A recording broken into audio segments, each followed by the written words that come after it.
اعوذ باللہ من الشیطان الرجیم بسم اللہ الرحمن الرحیم۔ آج ہم سورۃ اللہب کا مطالعہ کریں گے جو قرآن مجید کی 111ویں سورہ ہے، اور اس سورہ کا ایک اور نام بھی ہے، وہ ہے سورۃ المسد۔ پہلی آیت ہے تبت یدا ابی لہب و تب۔ آیت کے شروع میں لفظ آیا ہے تبت، اور آیت کے آخر میں لفظ آیا ہے تبا۔ ان دونوں کا مادہ ایک ہے، اور اس مادے کے بنیادی معنی ہوتے ہیں ہلاکت یا تباہی یا بربادی یا کمزوری یا مسلسل خسارہ یا خاتمہ، کٹ جانا یا ٹوٹ جانا۔ تو تبت یہ فعل ماضی ہے اور مؤنث کا صیغہ ہے۔ ٹوٹ گئے، یدا دونوں ہاتھ۔ یدا جو تھا یہ اصل میں یدانی تھا، تثنیے کا صیغہ تھا، اور اضافت کی وجہ سے یعنی مضاف ہونے کی وجہ سے اس کا نون تثنیہ جو ہے وہ گرا دیا گیا ہے، تو یدانی سے یہ بن گیا ہے یدا۔ معنی اس کا ہوتا ہے دونوں ہاتھ، لٹرل اس کا میننگ ہے دونوں ہاتھ، اور استعارتاً ہاتھ جو ہیں وہ طاقت، قوت، اثر و رسوخ یا اقتدار کے لیے بھی استعمال ہوتے ہیں۔ تو تبت یدا کا مطلب ہوگا کہ دونوں ہاتھ ٹوٹ گئے، اور استعارتاً مطلب ہوگا کہ ساری کی ساری طاقت یا اثر و رسوخ ختم ہو گیا۔ یہ جو یدانی ہے یا جو ہاتھ ہیں یہ عربی زبان میں مؤنث سمجھے جاتے ہیں، اس لیے تبت جو ہے یہ مؤنث کا صیغہ آیا ہے اس کے ساتھ، کہ دونوں ہاتھ ٹوٹ گئے۔ کس کے دونوں ہاتھ ٹوٹ گئے؟ کس کی طاقت یا اثر و رسوخ ختم ہو گیا؟ ابی لہب بن، ابی لہب کا۔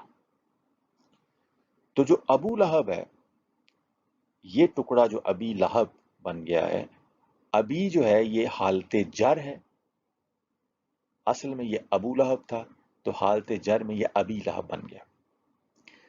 تو ابو لہب کا مطلب ہوتا ہے لہب کا باپ، لٹرل میننگ ہے لہب کا باپ، لیکن یہ کنیت کے طور پہ یہاں پہ استعمال ہوا ہے، اور نبی کریم صلی اللہ علیہ وآلہ وسلم کے حقیقی چچا کا نام تھا عبد العزیٰ، اور اس کی کنیت تھی ابو لہب، اور لہب کا مطلب ہوتا ہے شعلہ، اور ابو لہب کو ابو لہب اس لیے کہا جاتا تھا کہ اس کا جو چہرہ تھا وہ شعلہ رو تھا، یعنی شعلے کی طرح برائٹ اور گلوئنگ تھا، تو اس وجہ سے اس کا نام پڑ گیا تھا ابو لہب۔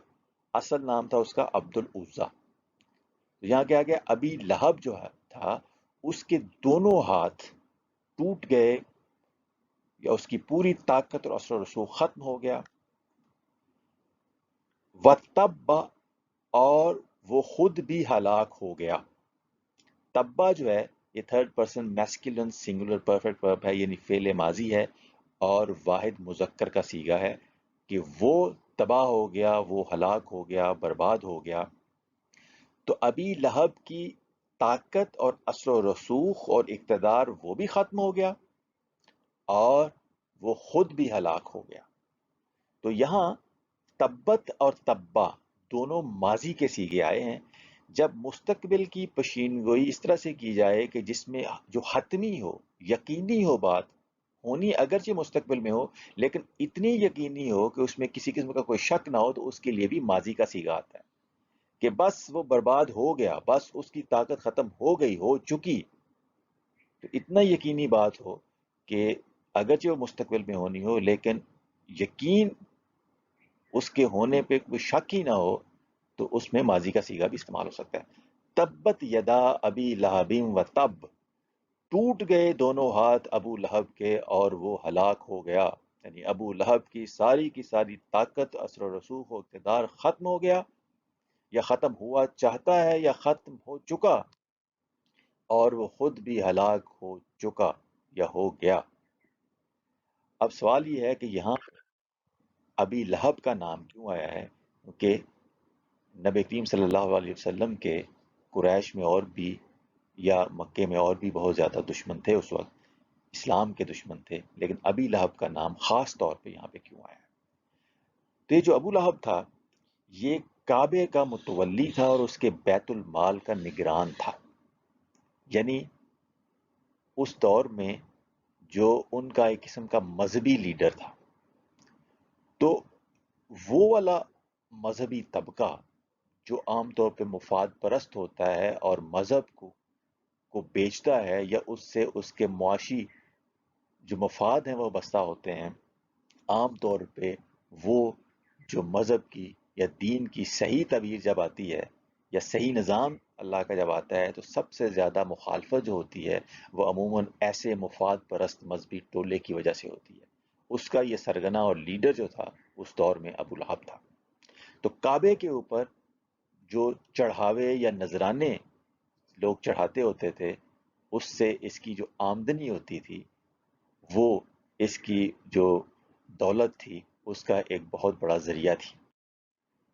تو دیگر وجوہات کے ساتھ ساتھ جو سب سے بڑی وجہ جس کی وجہ سے یہ سب سے بڑا مخالف تھا وہ یہ تھا کہ اس کے جو مالی مفادات وابستہ تھے کعبے کے متولی ہونے کی وجہ سے، اس کے بیت المال کے نگران ہونے کی وجہ سے، تو ان کو بھی زد پہنچ رہی تھی اسلام کے آنے کی وجہ سے۔ تو کعبے کے جو سارے بت تھے ان کو نکال دیا جانا تھا اور ایک اللہ کی جو الوہیت ہے اس کا چونکہ اعلان ہو رہا تھا، تو یہ جو اجارہ داری تھی ابو لہب کی یہ بھی ختم ہو جانی تھی۔ تو یہ مخالفت میں پیش تھا، سب سے زیادہ مخالفت اس نے کی، تو اس کا یہاں پہ خاص طور پہ نام آیا ہے۔ تو یہ جو پہلی آیت ہے تبت یدا ابی لہب و تب، اس کا معنی ہے ٹوٹ گئے دونوں ہاتھ ابو لہب کے اور وہ خود بھی ہلاک ہو گیا، یعنی ابو لہب کی ساری طاقت، اثر و رسوخ اور اقتدار، جو مذہبی اقتدار تھا وہ سارا ختم ہو جائے گا اور وہ خود بھی تباہ و برباد ہو جائے گا۔ ما اغنا عنہ مالہ وما کسب، ما جو ہے یہ حرف نفی ہے، نیگیٹو پارٹیکل، جس کا معنی ہے نہ یا ناٹ۔ ما اغنا، نہ کام آیا، یا نہ اس نے غنی کیا، نہ اس نے احتیاج کم کی۔ تو غنی ہونا کا مطلب ہوتا ہے احتیاج نہ ہونا، ضرورت نہ ہونا، محتاج نہ ہونا۔ اغنا، اس نے غنی کیا، اس نے احتیاج کم کی۔ ما اغنا عنہ، عنہ اس سے، مالہ اس کے مال نے، مالہ ہے اس کا مال، his wealth، تو مالہ مضاف اور مضاف علیہ ہے، تو مالہ اس کا مال اس کے کچھ کام نہ آیا۔ ما اغنا عنہ مالہ، اس کا مال اس کے کچھ کام نہ آیا، یا اس کے مال نے اسے غنی نہ کیا، یا اس کے مال نے اس کی احتیاج کم نہ کی۔ لفظی معنی یہ ہوگا، اور ویسے معنی ہوگا کہ اس کا مال اس کے کچھ کام نہ آیا۔ وما کسب، اور جو اس نے کمایا وہ بھی اس کے کچھ کام نہ آیا۔ تو کسبہ کا معنی ہے اس نے کمایا، اور ما یہاں پہ ریلیٹو پرونون کے طور پہ آیا ہے، اس میں موصول کے طور پہ۔ تو اس آیت میں جو ما اغنا عنہ مالہ وما کسب، دو دفعہ ما آیا ہے۔ جو پہلا ما ہے وہ حرف نفی ہے، ما اغنا عنہ مالہ، تو اس کے مال نے اس کو غنی نہ کیا، اس کا مال اس کے کچھ کام نہ آیا۔ اور جو دوسرا ما کسبہ میں جو ما ہے یہ اس میں موصول ہے، جس کا معنی ہے جو، ریلیٹو پرونون ہے۔ تو جو اس نے کمایا، یعنی وہ کام جو اس نے اپنی دانست میں نیک سمجھ کر کیے، یا اس کا جو کام دھندا تھا، یا اس نے جو اقدامات کیے اسلام کی مخالفت میں، اس کے نے جو تدبیریں کی اسلام کی مخالفت میں، نہ وہ تدبیریں، نہ وہ نیک کام جو اپنی دانست میں کرتا تھا، نہ اس کا وہ کام دھندا، تو نہ اس کی کوئی کمائی وہ اس کے کام آئی، نہ ہی اس کا مال اس کے کام آیا۔ جب اس کی تباہی یا بربادی کا وقت آ گیا تو اس وقت نہ مال ہی اس کے کام آیا، اور نہ مال کے علاوہ اس نے جو تدبیریں، جو اقدامات کیے تھے یا جو کچھ کمایا تھا وہ بھی اس کے کام نہ آیا۔ تو جب تباہی کا وقت آتا ہے تو پھر مال و دولت بھی کام نہیں آتا، اور اس کے علاوہ بندے نے جو بھی چیزیں جو اثر و رسوخ کمایا ہوتا ہے یا اور باقی جو چیزیں حاصل کی ہوتی ہیں، ایکوائر کی ہوتی ہیں، مال کے علاوہ چیزیں بھی، اثر و رسوخ یا کانٹیکٹس یا جو اقدامات کرتا ہے یا تدبیریں کرتا ہے، وہ بھی کوئی کام نہیں آتی جب تباہی کا وقت آتا ہے۔ تو تبت یدا ابی لہب وتب، ٹوٹ گئے ابی لہب کے دونوں ہاتھ اور وہ خود بھی تباہ و برباد ہو گیا، اور اس کا مال بھی اس کے کچھ کام نہ آیا، اور مال کے علاوہ اس نے جو کچھ بھی کمایا وہ اس کے کچھ کام نہ آیا۔ سیسلا نارن ذات لہب، سیسلا میں جو سین ہے یہ حرف استقبال ہے، یعنی فیوچر پارٹیکل ہے، اور اس کا معنی ہے ان قریب۔ سین مستقبل قریب کے لیے آتا ہے۔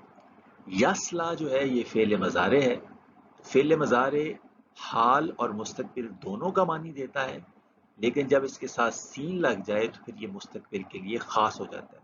تو سیسلا کا مطلب ان قریب وہ جلے گا یا ان قریب وہ داخل ہوگا، نارن آگ میں، ذات لہب جو کہ شعلے والی ہے یا بھڑکتی ہوئی ہے۔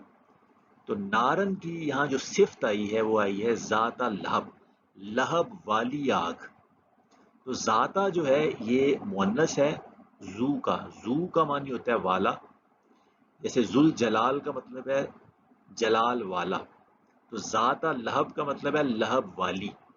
تو شعلے والی بھڑکتی ہوئی آگ، اس میں وہ جلے گا ان قریب، اس میں وہ داخل ہوگا ان قریب۔ تو اس کا نام تھا ابو لہب، شعلہ رخ ہونے کی وجہ سے، گلوئنگ فیس ہونے کی وجہ سے اس کو بڑا مان اور فخر تھا کہ اس کا چہرہ روشن ہے شعلے کی طرح۔ تو یہاں آیا ہے کہ وہ شعلے سے بھڑکتے ہوئی یا شعلوں والی بھڑکتی ہوئی آگ میں داخل ہوگا ان قریب، وہ جلے گا ایسی آگ میں جو شعلوں سے بھڑکتی ہوئی آگ ہوگی۔ ابو لہب کو اب لنک کریں ذات لہب سے، تو ابو لہب جو ہے وہ ایسی نار میں جائے گا جو ذات لہب ہے، لہب والی آگ ہے، شعلوں سے بھڑکتی ہوئی آگ ہے، اس میں وہ عنقریب جلے گا۔ وَامْرَأَتُهُ حَمَّالَةَ الْحَطَبِ، جو وَامْرَأَتُهُ ہے اس کا معنی ہے اور اس کی بیوی، امرأتُهُ اس کی بیوی، تو اس کی بیوی بھی جلے گی۔ تو یہ جو ٹکڑا ہے وَامْرَأَتُهُ، اس کا تعلق پچھلی آیت سے ہے کہ اس کی بیوی بھی جلے گی اسی آگ میں۔ حَمَّالَةَ الْحَطَبِ، لکڑی کے گٹھے یا ایندھن کو اٹھانے والی۔ حمالہ جو ہے اس کا معنی ہوتا ہے اٹھانے والی یا کیری کرنے والی، مؤنث کا صیغہ ہے۔ حطب لکڑی کے گٹھے یا ایندھن کو کہتے ہیں۔ تو حمالۃ الحطب یہ مرکب اضافی ہے اور اس کا معنی ہے لکڑی کا گٹھا اٹھانے والی یا ایندھن اٹھانے والی، اس کا لفظی معنی ہے۔ استعارتاً لگائی بجھائی کرنے والی کو بھی حمالۃ الحطب کہتے ہیں، اس نے بھی گویا ایندھن اٹھایا ہوتا ہے، لگائی بجھائی کرتی ہے۔ چغل خوری کے سبب لڑائی کی آگ بڑھانے والی بھی اس کا مطلب ہے۔ اور یہ جو حمالۃ الحطب ہے، اس کو یہ جو پچھلا ٹکڑا تھا امراتہ، اس کا حال بھی کہتے ہیں کہ یہ اس حال میں کہ وہ ایندھن اٹھائے ہوئے ہوگی، وہ جہنم میں جائے گی یا آگ میں جائے گی۔ تو آخرت میں جہنم کا ایندھن اٹھائے ہوئے اس کی بیوی وہ آگ میں جائے گی، یا دنیا میں جو لگائی بجھائی کرنے والی تھی یا لکڑی کا گٹھا اٹھانے والی تھی، ایندھن اٹھانے والی تھی، تو وہ جو ہے وہ آگ میں جائے گی۔ وَامْرَأَتُهُ اور اس کی بیوی حمالۃ الحطب، ایندھن اٹھانے والی یا لگائی بجھائی کرنے والی یا جہنم کا ایندھن اٹھائے ہوئے، وہ بھی آگ میں جائے گی۔ فی جیدہا حبل من مسد، فی کا مطلب میں، یہ حرف جر ہے، جید ہا اس کی گردن، جید کہتے ہیں گردن کو، ہا جو ہے یہ third person feminine singular possessive pronoun ہے، جید ہا اس کی گردن. تو وہ جو وامرأتہ جو اس کی بیوی تھی، اس کی گردن میں ہوگی حبلم ایک رسی، من مسد. تو رسی کی صفت یہ ہے کہ وہ مسد سے بنی ہوئی ہوگی. مسد کہتے ہیں کھجور کے درخت کے پتے یا چھلکے کا وہ ریشہ جس سے مضبوط رسیاں بٹی جاتی ہیں، یعنی مونج. یہ جو لفظ ہے کسی بھی مضبوط رسی یا موٹی رسی کے لیے بھی آتا ہے، خواہ وہ کھجور کے ریشے کی ہو، چمڑے کی ہو یا کسی اور چیز کی، لیکن خاص طور پہ جو کھجور کے پتے یا چھلکے سے بنی ہوئی رسی ہوتی ہے اس کو وہ مسد، حبلوں میں مسد کہتے ہیں.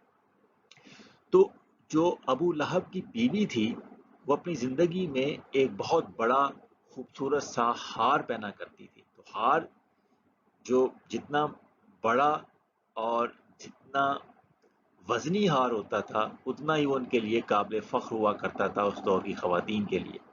تو یہاں جو وہ زندگی میں ایک قیمتی ہار پہنا کرتی تھی اس کمائی کا، کہ جو اس کا خاوند جو تھا وہ بطور کعبے کے متولی یا اس کے بیت المال کے نگران کے طور پہ وہ مذہب کے نام پہ لوگوں سے کمایا کرتا تھا ناجائز طریقوں سے، جو لوگوں کے بتوں کے اوپر چڑھاوے ہوتے تھے یا ان کے نذرانے ہوتے تھے، اس سے جو اس کی کمائی ہوتی تھی اور ان کمائیوں سے کمایا جانے والا جو ہار تھا یہ بڑا فخر سے وہ پہنا کرتی تھی. تو اسی کی گردن میں ایک رسی ہوگی کھجور کے درخت کے ریشوں کی جس سے گھسیٹ کے اس کو جہنم میں لے جایا جا رہا ہوگا. تو وہ بیویاں جو اپنے خاوند کے غلط کاموں کی سپورٹ کرتی ہیں وہ بھی اپنے خامدوں کے ساتھ ساتھ اسی طرح عذاب کی یا سزا کی مستحق ہوتی ہیں. تو یہ جو صورت ہے المسد یا صورت اللہب ہے، اس میں ابو لہب اور اس کی بیوی کا انجام بتایا گیا ہے جنہوں نے اسلام کی اور نبی کریم صلی اللہ علیہ وسلم کی شدید مخالفت کی. اور ابو لہب کا خاص طور پہ یہاں پہ ذکر اس لیے آیا ہے کہ وہ مذہبی طبقے کا سرغنہ تھا جو مذہب کے نام پہ وہ کمائی کرتا تھا، بتوں کے اوپر جو چڑھاوے یا نذرانے دیے جاتے تھے ان کو کھاتا تھا، اور سیدھا رستہ بتانے کی بجائے عوام الناس کو یا سیدھا رستہ اختیار کرنے کی بجائے جب اسلام نے جو سیدھا رستہ بتایا تھا اس کو اختیار کرنے کی بجائے اس کی سر توڑ مخالفت کرتا تھا، کیونکہ اس کے مفادات جو تھے وہ سٹیٹس کو میں وابستہ تھے اور اس کی بیوی جو تھی وہ بھرپور اس کا ساتھ دیتی تھی اسلام کی مخالفت میں. تو لہٰذا اس صورت میں دونوں کا جو انجام ہے وہ بتایا گیا ہے کہ جو ابو لہب ہے وہ لہب والی آگ یعنی شعلوں سے بھڑکتی ہوئی آگ میں جائے گا، اور اس کی بیوی جو اس کی حرام کی کمائی سے کمائے گئے ہار کو بڑے فخر سے پہنا کرتی تھی، اس کے ہار کی جگہ اس کی گردن میں ایک مونج کی رسی ہوگی جس سے گھسیٹ کے اس کو جہنم میں لے جایا جائے گا. اللہ تعالیٰ ہمیں اپنی صحیح راہ کو اختیار کرنے کی توفیق عطا فرمائے. وما علینا الا البلاغ المبین.